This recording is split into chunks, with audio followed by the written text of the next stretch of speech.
Nah, Anda kalau mau kaya tuh dari sini caranya. Kayanya pun barokah manfaat. Allah itu bagaimana sangka hambanya. Setiap kebaikan akan mendatangkan kebaikan. Ikhlas itu bermakna tidak boleh berharap selain daripada Allah. Maafkan semua orang yang terlintas di pikiran Anda. Jangan lihat siapa yang menyampaikan, tapi lihat apa yang disampaikan. Kali jangan ditawar. Saya nggak lagi jualan kacang di sini. Ya, nggak boleh kurang, nggak boleh lebih. Gus kalau dilebihin gimana? Nggak bisa.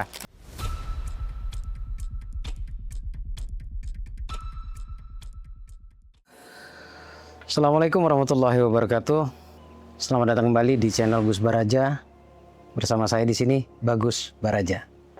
Senang bisa terus update bersama Anda, memberikan sesuatu yang saya pahami, memberikan sesuatu yang saya mengerti, memberikan sesuatu yang pernah saya alami. Dan insya Allah semuanya akan bermanfaat buat yang benar-benar ingin merubah masa depannya. Kali ini saya akan bahas kebiasaan kecil dengan hasil yang sangat luar biasa. Setidaknya mungkin ada sekitar 5-6 poin yang ingin saya sampaikan ke Anda, yang Anda harus bangun itu. Jadikan itu kebiasaan baru, lakukan selama 30 hari sampai 40 hari. Anda akan merasakan bagaimana dahsyatnya perubahan Anda. Hanya 6 poin saja, 5-6 poin saja. Yakin banget. Saya kasih sesuatu yang paling mudah. Saya sudah kemas lebih mudah daripada video-video sebelumnya. Dan ini penting banget ya. Ini penting banget untuk kita aplikasikan sebenarnya.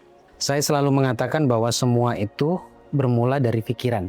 Semua kehidupan kita ini asal muasalnya itu hanya sebatas ilusi saja. Belum berbentuk, belum berwujud. Semuanya hanya sebatas pikiran saja. Didaur ulang oleh pikiran, ditransfer lagi menjadi sebuah perkataan. Sudah sering dikatakan, akhirnya membentuk menjadi sebuah tindakan. Dikerjakan terus berulang, akhirnya terbentuklah menjadi sebuah habit atau kebiasaan. Ini yang akan kita bahas saat ini ya. Dari kebiasaan akhirnya, ya sudah intinya menjadi nasib. Saya selalu kemas juga biar lebih mudah. Semua bermula dari data. Semua bermula dari informasi atau data. Dari data berubah menjadi sebuah sugesti. Dari sugesti menjadi sebuah keyakinan. Dari keyakinan membentuk menjadi realitas. Jadi apa yang terjadi hari ini tidak ada yang kebetulan. Sama sekali tidak ada yang kebetulan. Apapun yang Anda alami hari ini adalah apa yang sudah Anda bangun selama ini. Anda bangun melalui pikiran, perkataan, tindakan. Anda yang membangunnya di situ. Itu dulu yang perlu Anda sadari. Baik buruknya, sadari bahwa itu Anda sendiri yang membangun. Ketika Anda sudah sampai di cara berpikir seperti ini atau penilaian seperti ini, maka otomatis Anda akan berhenti menyalahkan orang lain. Di saat yang bersamaan pula, Anda akan jauh bisa introspeksi diri. Simpel kan?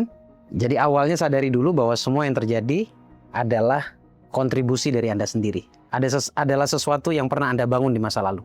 Kalau Anda sudah sadar itu, Anda tidak akan lagi menyalahkan eksternal. Tidak akan lagi menyalahkan keadaan. Tidak akan lagi menyalahkan orang lain siapapun.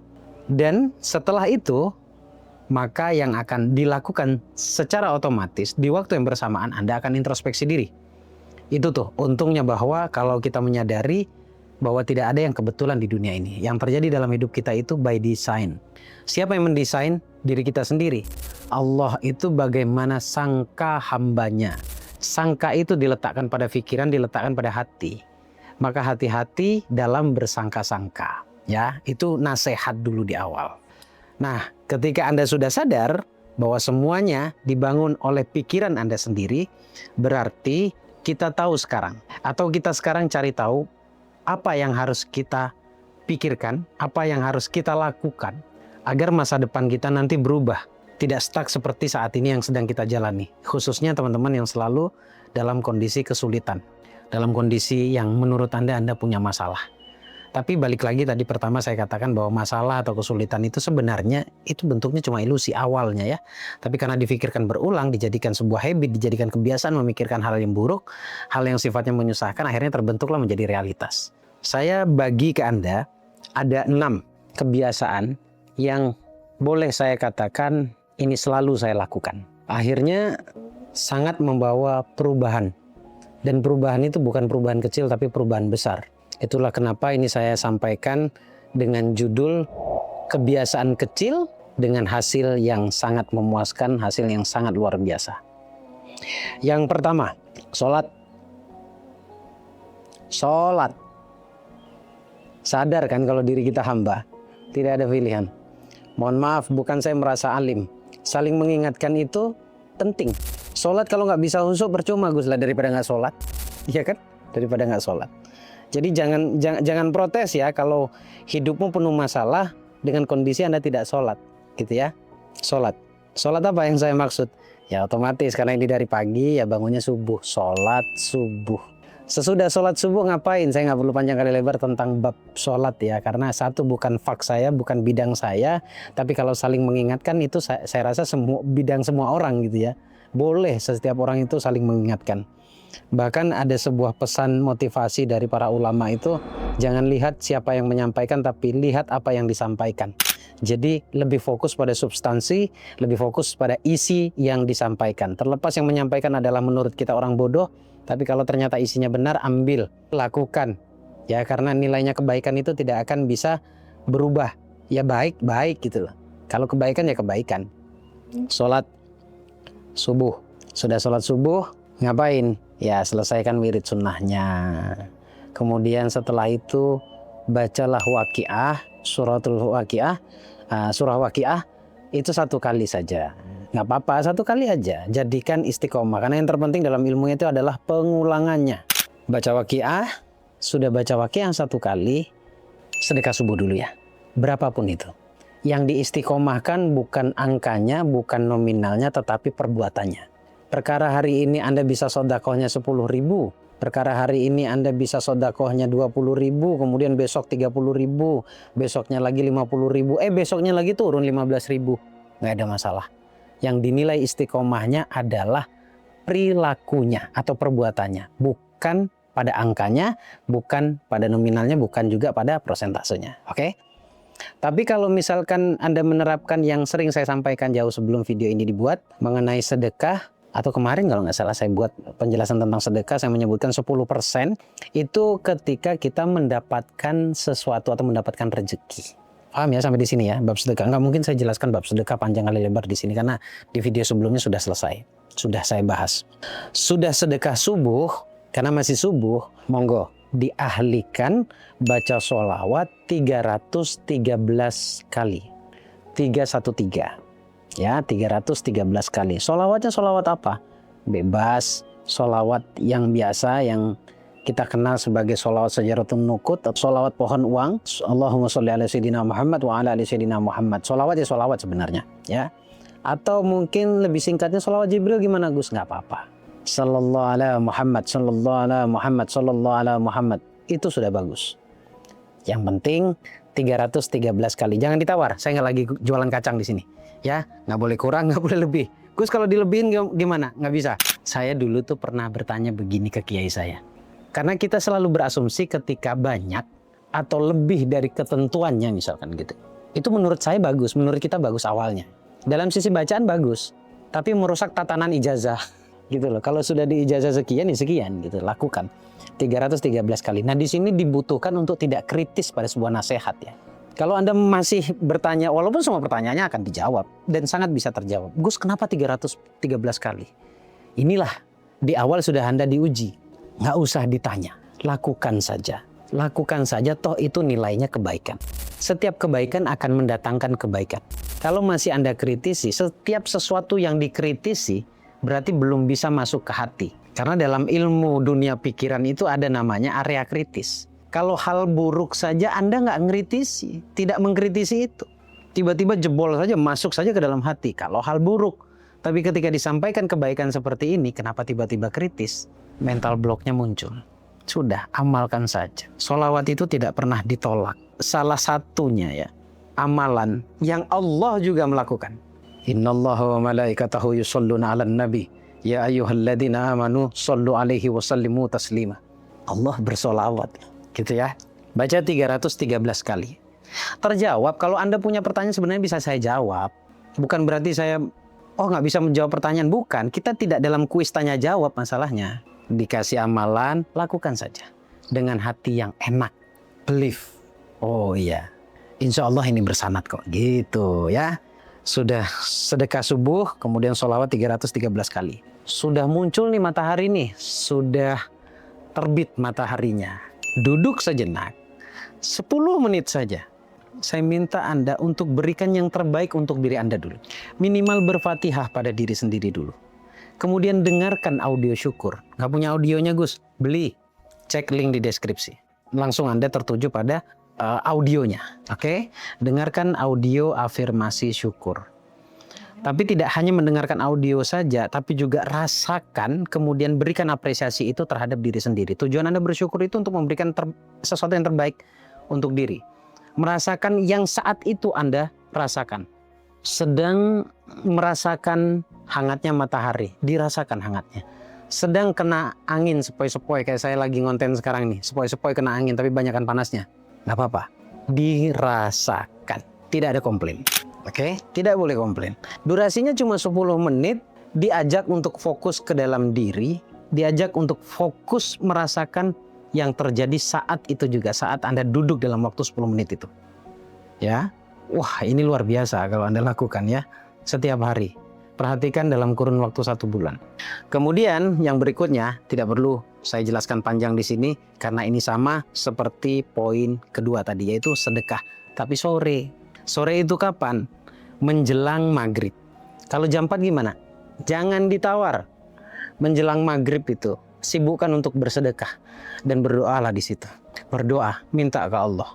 Agar Allah jadikan wasilah. Kemudian yang pertama, berharap atau berdoalah agar amal soleh Anda yang tidak seberapa itu diterima oleh Allah. Setelah itu, minta lagi ke Allah untuk Allah jadikan wasilah, dijadikan wasilah. Sedekah Anda ini Allah jadikan wasilah untuk pengabulan doa.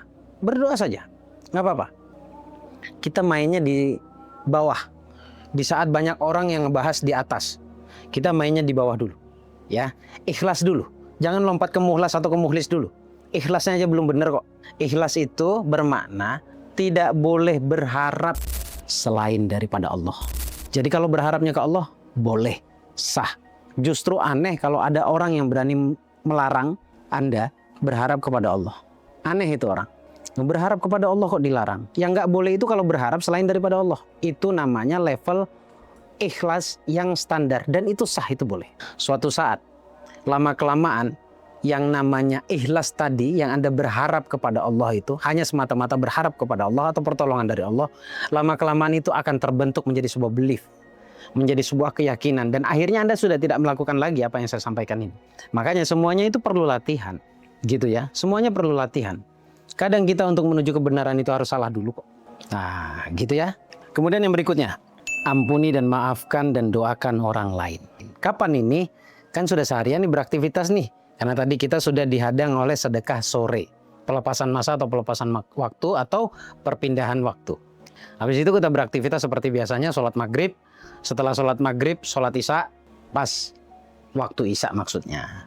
Jangan dibablasin sholat maghrib sama isya gitu ya. Sholat maghrib, kumpul keluarga dulu, habis itu sholat isya. Habis itu kan biasanya orang yang sudah capek beraktivitas seharian itu kan bergegas untuk istirahat ya. Sebelum istirahat, ampuni, maafkan semua orang yang terlintas di pikiran Anda. Atau mungkin barusan Anda lihat. Siapapun yang barusan lewat di depan Anda, yang kenal. Karena biasanya konflik itu munculnya dari perkenalan. Maafkan semua. Semuanya tanpa terkecuali. Selain memaafkan, doakan mereka. Nah, Anda kalau mau kaya tuh dari sini caranya. Kayanya pun barokah manfaat. Ya. Kemudian maafkan, kemudian doakan yang baik-baik saja. Kenapa? Karena doa itu akan kembali ke diri Anda nanti. Bahkan lebih cepat Anda yang mendapatkan daripada yang Anda doakan.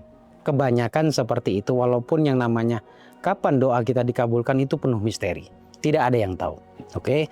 Makanya kita selalu berbaik sangka, berbuat baik, kirim doa untuk orang banyak, untuk orang lain. Dan sebelum tidur, afirmasi ya.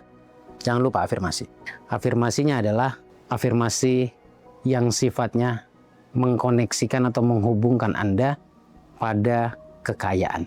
Seperti apa afirmasinya mungkin saya akan bahas di lain waktu, di video berikutnya. Tapi poin terakhir yang mau saya sampaikan adalah jangan lupa juga di bagian akhirnya sebelum Anda tidur untuk merilis emosi negatif. Melepaskan semua emosi negatif yang pernah ada dalam hidup Anda. Cara ngeceknya gimana? Kemudian bagaimana caranya kita mengidentifikasi emosi negatif kita? Saya nggak tahu ini 1, 2, 3, 4, 5, 6 mungkin ada, atau 10 mungkin ada emosi negatif itu. Even ketika Anda mengingat satu kejadian, Anda merasa terganggu pikiran Anda, itu namanya emosi negatif. Ditulis. Setelah ditulis, damaikan. Diterima dan didamaikan.